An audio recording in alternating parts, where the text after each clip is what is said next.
अर्थशास्त्र विषय प्रवेश, जिसके कुछ टॉपिक कवर करने के बाद आज हमारा टॉपिक है 1.4, 1.5 और 1.6।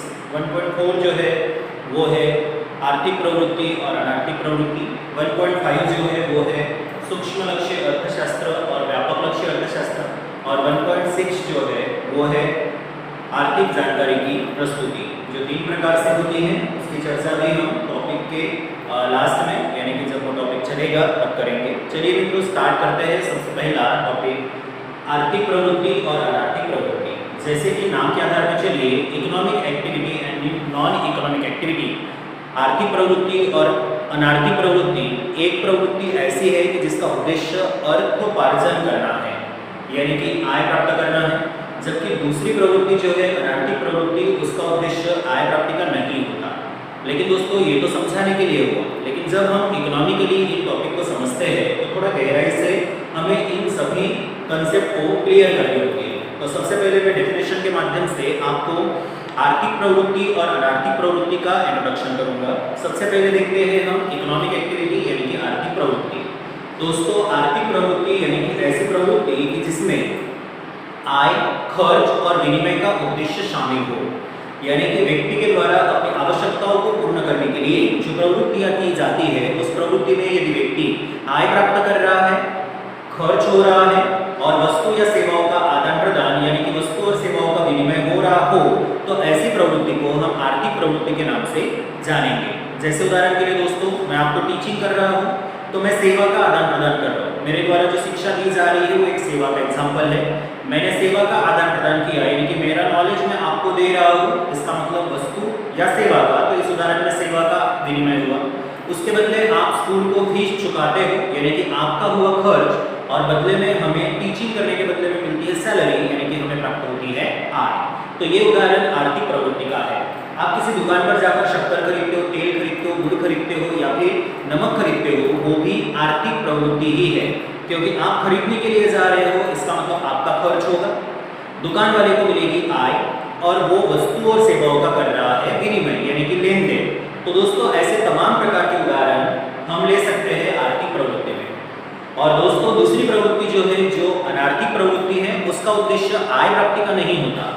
मित्रों, हमेशा याद रखिए, जिस प्रवृत्ति में आय या तो खर्च या तो विनिमय अब्सेंट रहे, यानी कि या तो आय हो रही है, खर्च हो रहा है लेकिन विनिमय नहीं हो रहा है, या तो विनिमय हो रहा है, आय प्राप्त नहीं हो रही है लेकिन खर्च हो रहा है, या तो खर्च हो रहा है, विनिमय हो रहा है लेकिन आय न हो रहा। यानी कि कुल मिलाकर कहे तो ये जो 3 शब्द लिखे गए हैं, आय, खर्च और विनिमय, इन तीनों में से यदि कोई भी एक शब्द या 2 शब्द यदि प्रवृत्ति में मिसिंग हो, उसका उल्लेख प्रवृत्ति नहीं कर रही है, तो ऐसी प्रवृत्ति को हम अनार्थिक प्रवृत्ति के नाम से जानेंगे।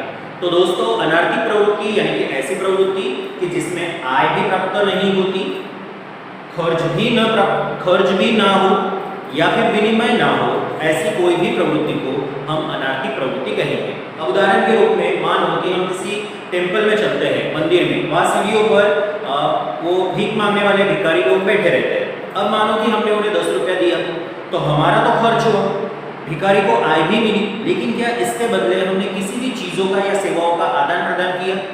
तो जवाब है नहीं। इसका मतलब वो अनार्थिक प्रवृत्ति है।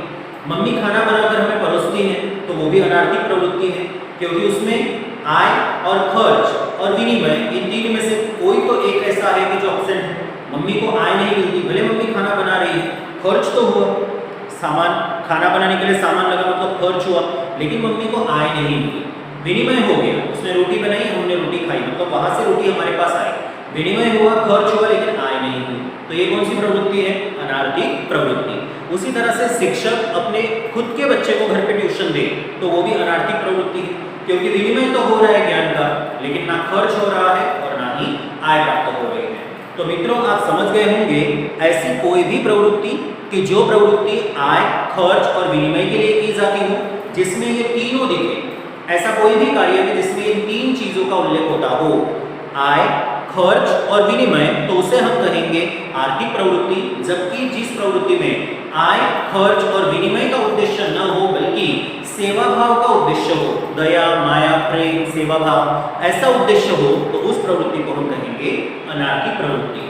दोस्तों याद रखिएगा, इकोनॉमिक्स में अनार्थिक प्रवृत्ति का कोई भी मतलब नहीं। इकोनॉमिक्स में मात्र और मात्र आर्थिक सूक्ष्म तरीके से और व्यापक तरीके से अध्ययन किया जाता है। चलिए दोस्तों, ये टॉपिक अगर क्लियर हो गया होगा तो हम बढ़ते हैं अगले वाले टॉपिक पर। अगला वाला टॉपिक है सूक्ष्मलक्षी अर्थशास्त्र और व्यापकलक्षी अर्थशास्त्र। इसे भी परिभाषा और उदाहरण के माध्यम से हम क्लियर करेंगे। दोस्तों, सूक्ष्मलक्षी अर्थशास्त्र यानी कि अध्ययन का एक ऐसा हिस्सा कि जिसमें किसी एक इकाई का मतलब है एक सिंगल यूनिट, या फिर उसे हम एक इकाई या एक मात्रा कह सकते हैं, एक क्वांटिटी कह सकते हैं, ऐसा अध्ययन कि जिसमें एक इकाई का ही अध्ययन और विश्लेषण किया जाए और उसी का अर्थघटन हो, तो ऐसी प्रवृत्ति को हम कहेंगे सूक्ष्मलक्षी अर्थशास्त्र। अब दोस्तों, ये सूक्ष्मलक्षी और व्यापकलक्षी अर्थशास्त्र की शुरुआत कैसे हुई, तो इसके पीछे भी कुछ बातें हैं। जैसे अर्थतंत्र में कई सारी प्रवृत्तियां होती हैं, कई सारी प्रवृत्तियों में से व्यक्ति अपना जीवन सुखमय व्यतीत करता है, लेकिन अध्ययन की दृष्टिकोण से क्या, तो अध्ययन की दृष्टिकोण से जब किसी एक व्यक्ति का अध्ययन किया जाए या फिर संपूर्ण अर्थतंत्र का अध्ययन किया जाए, तो ये दोनों बातें अलग अलग हो जाती हैं।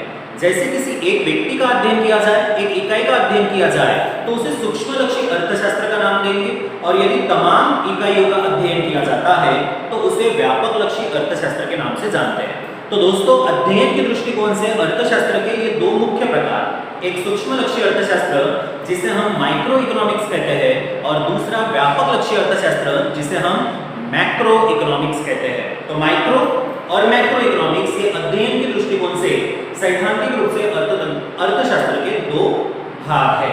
तो सबसे पहला भाग देखते हैं सूक्ष्मलक्षी अर्थशास्त्र। नाम के आधार पर चलो, सूक्ष्म का मतलब होता है छोटा, ऐसा अध्ययन कि जिसमें एक इकाई का ही अध्ययन और विश्लेषण किया जाए तो उसे सूक्ष्मलक्षी अर्थशास्त्र कहेंगे। जैसे उदाहरण के लिए, देश में कई सारे लोग बेरोजगार हैं, लेकिन उनमें से किसी एक ही व्यक्ति की बेरोजगारी का अध्ययन किया जाए। देश में कई सारे लोग गरीबी रेखा के नीचे हैं, लेकिन उनमें से किसी एक ही व्यक्ति का अध्ययन किया जाए। अपने सूरत भर में कई सारी स्कूलें हैं, कई सारे कॉलेज हैं, लेकिन फिर भी उसमें से किसी एक स्कूल का ही अध्ययन किया जाए। अगर हम एक स्कूल को टारगेट बनाते हैं तो एक स्कूल में जितने भी बच्चे पढ़ते हैं सबका अध्ययन करने के बजाय किसी एक बच्चे का ही अध्ययन किया जाए कि वो कौन सी कक्षा में पढ़ रहा है, कैसे पढ़ रहा है, तो ये सब सूक्ष्मलक्षी अर्थशास्त्र का हिस्सा है। और वही दोस्तों, यदि व्यापक स्तर पर अध्ययन किया जाए, अध्ययन का ऐसा क्षेत्र कि जिसमें सभी प्रवृत्तियों का समावेश होता हो, यानी कि कुल मिलाकर कहें तो अर्थतंत्र का एक फलक से लेकर अर्थतंत्र के लास्ट फलक तक, यानी कि शुरुआत से लेकर अर्थतंत्र के अंत तक की सभी प्रवृत्तियों को मिलाकर उसका अध्ययन किया जाए और उसका विश्लेषण किया जाए, तो वो व्यापकलक्षी अर्थशास्त्र का हिस्सा माना जाएगा। जैसे दोस्तों, मैंने यहाँ पर उसकी डेफिनेशन लिख दी है, आप देख सकते हो। सूक्ष्मलक्षी अर्थशास्त्र अर्थात अर्थतंत्र का एक इकाई के रूप में अध्ययन और विश्लेषण किया जाए तो उसे सूक्ष्मलक्षी अर्थशास्त्र कहेंगे। जबकि व्यापकलक्षी अर्थशास्त्र यानी कि ऐसा अध्ययन जिसमें तमाम का मतलब कुल संपूर्ण इकाई का अध्ययन और विश्लेषण किया जाता है। अब देश में एक व्यक्ति के आय का अध्ययन करेंगे तो वो सूक्ष्मलक्षी अर्थशास्त्र का अध्ययन कहलाएगा। जबकि हम देश में पाए जाने वाले तमाम लोगों की आय को मिलाकर जो कुल आय यानी कि राष्ट्रीय आय मिलती है, यदि राष्ट्रीय आय का अध्ययन किया जाए तो वो व्यापकलक्षी अर्थशास्त्र का हिस्सा माना जाएगा।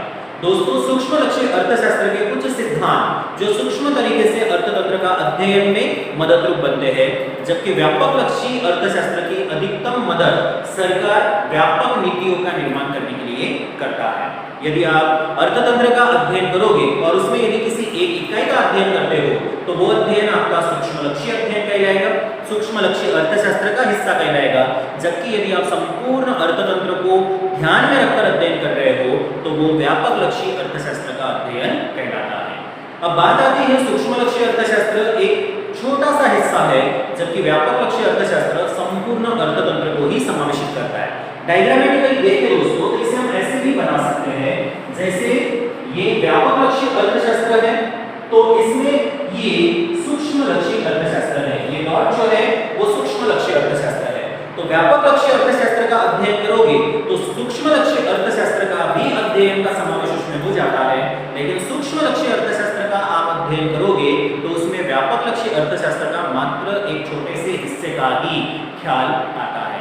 और इसलिए दोस्तों, अर्थतंत्र की समस्याओं से निकलने के लिए जब सूक्ष्मलक्षी अर्थशास्त्र के सिद्धांत नाकामयाब हुए, वो सही साबित नहीं हुए, तब अर्थशास्त्रियों ने मिलकर व्यापक लक्ष्य अर्थशास्त्र की शुरुआत की और व्यापक दृष्टिकोण से देश की समस्याओं को समझना शुरू किया, तभी जाकर प्रत्येक अर्थतंत्र की समस्याएं जो है जैसे महंगाई, मुद्रास्फीति, भ्रष्टाचार, बढ़ रही गरीबी का प्रमाण, बढ़ता हुआ बेरोजगारी का प्रमाण, भ्रष्टाचार, पर्यावरणीय प्रदूषण, ये सभी समस्याएं जब तक हम व्यापक लक्ष्य अध्ययन नहीं करेंगे तब तक हमें वो व्यवस्थित समझ में नहीं आती और ना ही उसका समाधान योग्य रूप से हो पाता है।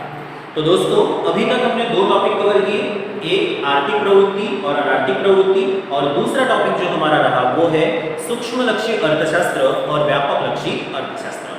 चलिए मित्रों अब बढ़ते हैं 1.6 पर। 1.6 है हमारा आर्थिक जानकारी की प्रस्तुति। अर्थतंत्र में कई सारी समस्याएं होती है, कई सारी घटनाएं हैं, कई सारी प्रक्रियाएं हैं, उन सभी को हम आर्थिक जानकारी के माध्यम से ही समझ सकते हैं। और ये आर्थिक जानकारी जो समस्याओं को समझने में, सरल बनाने में, अर्थघटन करने में, तुलनात्मक अध्ययन करने में हमें उपयोगी साबित होती है, ऐसी आर्थिक जानकारी की प्रस्तुति अध्ययन के दृष्टिकोण से और सरलता के दृष्टिकोण से हम 3 तरीके से कर सकते हैं। दोस्तों पहला तरीका जो है वो है भाषा के द्वारा वर्णनात्मक स्वरूप में। भाषा के द्वारा वर्णनात्मक स्वरूप में यानी कि अर्थतंत्र में पाई जाने वाली कोई भी समस्याओं को हम बोलकर भी लोगों को समझा सकते हैं। जैसे अभी मैं यहाँ पर आपको एक सिद्धांत अर्थशास्त्र का बताऊंगा जो पूर्ति का सिद्धांत है। पूर्ति का नियम ये बताता है, सबसे पहले तो पूर्ति का मतलब हम क्लियर कर लेते हैं। पूर्ति अर्थात अलग अलग कीमत पर व्यापारी के द्वारा जितना जत्था यानी कि वस्तु का स्टॉक बेचने के लिए निकालने की तैयारी दर्शाते हैं उसे कहा जाता है पूर्ति। जैसे मानो कि आज टोमेटो का दाम है 25 रुपए किलो, तो एक व्यापारी के पास टोमेटो 1000 केजी है, लेकिन 25 रुपए किलो के हिसाब से वो मात्र 500 केजी टोमेटो बेचने के लिए मार्केट में निकाल रहा है। इसका मतलब उसने 500 केजी टोमेटो की पूर्ति की, ऐसा कहा जाएगा। पूर्ति क्लियर हो गई मित्रों। अब पूर्ति का सिद्धांत क्या बोलता है कि जैसे ही कीमत बढ़ती है वैसे ही पूर्ति का प्रमाण भी बढ़ेगा। सोचो 25 रुपए किलो टोमेटो था, वो यदि 50 रुपए किलो हो गया तो 1000 केजी टोमेटो धारण करने वाला व्यक्ति जो सप्लायर है वो क्या अभी भी 500 केजी ही टोमेटो बाहर निकालेगा बेचने के लिए? तो जवाब है नहीं। 500 केजी इसलिए उसने निकाले क्योंकि भाव तब 25 रुपया था। अभी अगर भाव 50 रुपया हो गया तो वो 1000 का 1000 केजी बेचने के लिए निकालेगा। इसका मतलब क्या हुआ कि वस्तु की कीमत जैसे ही इंक्रीज होती है, बढ़ती है, वैसे ही पूर्ति करने वाले अपने वस्तुओं की पूर्ति भी बढ़ाते हैं। ये नॉर्मली पूर्ति का सिद्धांत है जो मैंने इन पहले तरीके से आप लोगों को समझाया, भाषा के द्वारा वर्णनात्मक स्वरूप में एक्सप्लेन किया मैंने बोलकर। ये पहले तरीके में भी समझा सकते हैं। दूसरा तरीका है आंकड़ों के द्वारा। आंकड़ों का मतलब है दोस्तों यहाँ पे सारणी, अनुसूची के द्वारा, तालिका के द्वारा। अब मैं यही जानकारी तालिका के द्वारा भी आपको बताता हूं। जैसे मैंने कहा था कीमत 25 रुपया थी तो व्यापारी ने पूर्ति की थी 500 केजी की, और वही जब कीमत बढ़कर हो गई 50 तो व्यापारी ने पूर्ति की 1000 केजी की। अब अगर मैं ऐसे जो पहले तरीके से यूज कर रहा हूं बोलकर कि व्यापारी ने जब 25 रुपया भाव था तो उसने 500 केजी टोमेटो बेचने के लिए निकाले, और वही जब 50 रुपया भाव हो गया तो उसने टोमेटो का प्रमाण 1000 केजी बेचने के लिए निकाला, मतलब पूर्ति का प्रमाण बढ़ाया। तो मैंने जो बोलकर पहले तरीके से समझाया था उसी तरीके से मैं इस सारणी के द्वारा भी आपको समझा रहा हूं। ये सारणी भी अगर आप देख लोगे तो इसमें भी पता चल जाएगा कि कीमत है 50 तो पूर्ति है 500, कीमत 25 से बढ़कर हो गई 50 तो पूर्ति 500 से बढ़कर हो गई 1000। इसका मतलब तालिका भी हमें वही बता रहा है जो मैंने पहले तरीके में यानी कि वर्णनात्मक स्वरूप में आपको बताया। अंतर क्या है दोस्तों इसमें? वर्णनात्मक स्वरूप में हमने तालिका की सहायता न लेकर आंकड़ों की सहायता से ही मात्र बोलकर ही वो बातें समझाई गई, जबकि दूसरे वाले तरीके में वो बोलकर समझाने के बजाय हमने लिखकर समझा दिया, और वो भी अनुसूची के द्वारा, तालिका के द्वारा यानी कि आंकड़ों के द्वारा। तो ये तरीका नंबर 2। इस तरीके से भी हम आर्थिक जानकारी की प्रस्तुति कर सकते हैं। फिर रहा तीसरा तरीका। अर्थतंत्र में तीसरा तरीका भी है जो आर्थिक जानकारी को प्रस्तुत करता है, और तीसरा तरीका है आकृति के द्वारा यानी कि आलेख के द्वारा। और दोस्तों हम इसी आंकड़ों को आकृति में कन्वर्ट करके भी समझा सकते हैं। जैसे देखिए मैं यहाँ पर आकृति बना रहा हूँ, x और ये है y। यहाँ दो राशियां दी है, कीमत है, दूसरा पूर्ति है। इसमें से चल राशि है कीमत, तो मैं y पर रख रहा हूँ कीमत, और x पे चली जाएगी पूर्ति। अब कीमत कितनी है 25 और उसके बाद में 50, और पूर्ति कितनी हुई तो पहले 500 और उसके बाद में 1000। यहाँ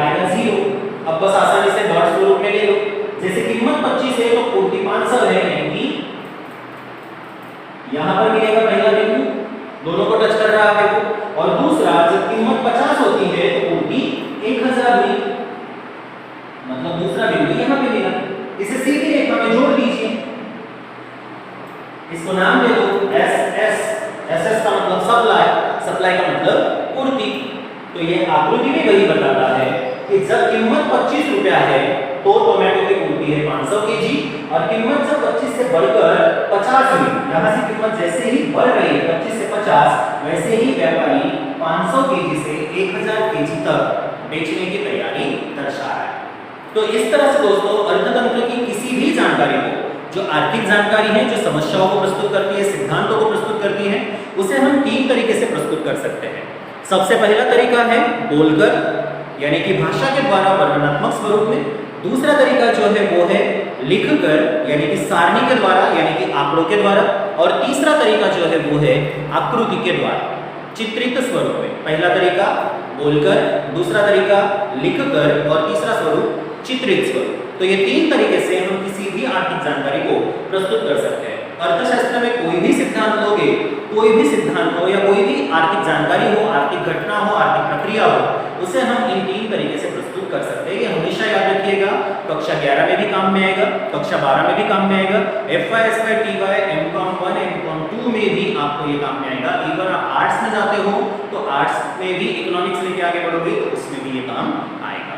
चलिए दोस्तों, मैं रिपीट कर रहा हूँ, आज हमने 3 टॉपिक जो कवर किए वो, सबसे पहला टॉपिक आर्थिक और अनार्थिक प्रवृत्ति। आर्थिक प्रवृत्ति यानी कि ऐसी प्रवृत्ति जिसमें आय, खर्च और विनिमय का उद्देश्य हो, उसे हम आर्थिक प्रवृत्ति कहेंगे। दोस्तों वही अनार्थिक प्रवृत्ति अर्थात ऐसी प्रवृत्ति कि जिसमें आय, खर्च और विनिमय का उद्देश्य ना हो सकता है आय और खर्च हो लेकिन विनिमय ना हो सकता है आय और विनिमय हो लेकिन खर्च ना हो सकता है खर्च हो और विनिमय हो लेकिन आय प्राप्त न हो। तो ऐसी तमाम प्रवृत्तियों को हम अनार्थिक प्रवृत्ति कहेंगे।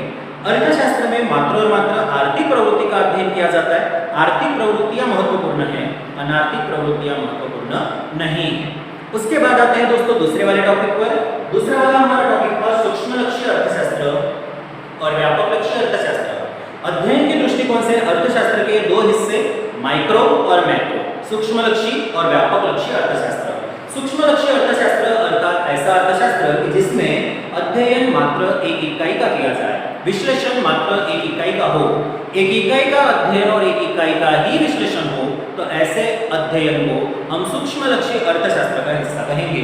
जबकि दोस्तों व्यापक लक्ष्य अर्थशास्त्र अर्थात ऐसा अर्थशास्त्र कि जिसमें अर्थतंत्र में पाई जाने वाली सभी प्रवृत्तियों का व्यापक स्वरूप में अध्ययन किया जाता हो, उसे हम व्यापक लक्ष्य अर्थशास्त्र कहेंगे। सूक्ष्म लक्ष्य अर्थशास्त्र का अध्ययन करोगे तो व्यापक लक्ष्य अर्थशास्त्र का छोटे से अंश का ही ख्याल आएगा, लेकिन व्यापक लक्ष्य अर्थशास्त्र का अध्ययन करने पर सूक्ष्म लक्ष्य अर्थशास्त्र का भी ख्याल आ जाता है और अर्थतंत्र का व्यापक स्वरूप में अध्ययन भी हो जाता है। जब देश दुनिया में समस्याएं निर्माण होने लगी और सूक्ष्म लक्ष्य अर्थशास्त्र के सिद्धांत उन समस्याओं को मिटाने में सक्षम नहीं रहे, सफल नहीं हुए, तब अर्थशास्त्रियों ने मिलकर व्यापक लक्ष्य अर्थशास्त्र की नींव रखी और अर्थतंत्र को समस्याओं में से मुक्त कराया। दोस्तों उसके बाद में हम बढ़ रहे हैं तीसरे वाले टॉपिक पर, आर्थिक जानकारी की प्रस्तुति, जो 3 प्रकार से की जाती है। सबसे पहला तरीका है भाषा के द्वारा वर्णनात्मक स्वरूप में, जो मैंने पूर्ति का सिद्धांत आपको बोलकर समझाया था कि जैसे ही कीमत बढ़ती है वैसे ही पूर्ति बढ़ती है और जैसे ही कीमत घटी पूर्ति भी घटेगी।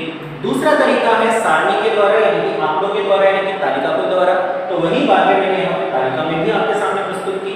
और तीसरा तरीका जो है वो है आकृति के द्वारा, वही बातें जो हमने बोलकर समझाई थी, तालिका के द्वारा समझाई थी, उसे ही आकृति के द्वारा भी हम प्रस्तुत कर सकते हैं और वो हमने यहाँ पर आकृति के द्वारा प्रस्तुत की, जिसे आप देख पा रहे हैं। तो मित्रों आज 3 टॉपिक कवर किए गए। सबसे पहला आर्थिक प्रवृत्ति और अनार्थिक प्रवृत्ति, दूसरा सूक्ष्म लक्ष्य अर्थशास्त्र और व्यापक लक्ष्य अर्थशास्त्र, और तीसरा आर्थिक जानकारी की 3 तरीके से होने वाली प्रस्तुति। ये तीनों एग्जाम के लिए महत्वपूर्ण है। हर एक प्रश्न आज का, हर एक टॉपिक 2-2 मार्क्स के लिए आता है, कभी कभार 3 मार्क्स के लिए ये पूछा जाता है। आर्थिक जानकारी की प्रस्तुति उदाहरण द्वारा देखिए, तो 3 नंबर के लिए है, ये 2 नंबर के लिए है और ये भी 2 नंबर के